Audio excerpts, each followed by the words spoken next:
سلام بچه ها، خوش اومدین به یک ویدیو دیگه. من رالجوینستاد هستم.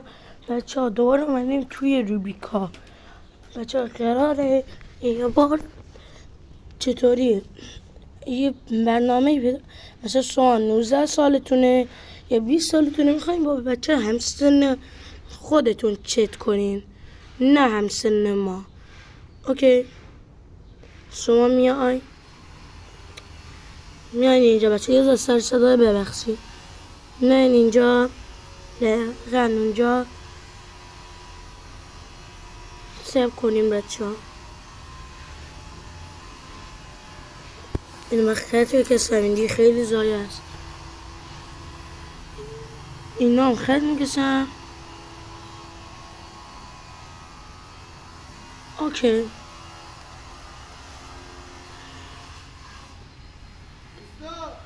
خب بچه ها، ما اینجا باید جستجو بزنیم، بنویسیم لینک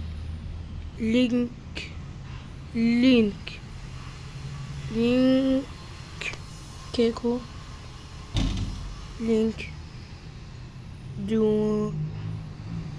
دونیم. اوکی، اینو میاره بچه ها، دقیقا اینو میاره، یعنی لینک دونی اصلی. اینجا هم فیلم میذارن، هم لینک دونی، باز هم لینک دونی داره، ولی اصلیش اینه. شما باید اصلیش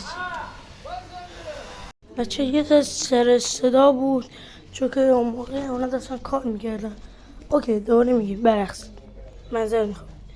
اوکی میان اولی لینک دونی، 1000 تا لینک دونی داریم ما، همه اینا لینک دونیه. ولی ما میخوایم اولی بچه ها. اولی شما میزنین، من این نظر این توش اوت بودم، هم نگاه کنی، هم فیلمه، هم جای چت داره، مثلا میخوای بکنی نه بالا بالا بالا بالا بالا بالا، یعنی خیلی مالته دیگه برای چت. اینا مثلا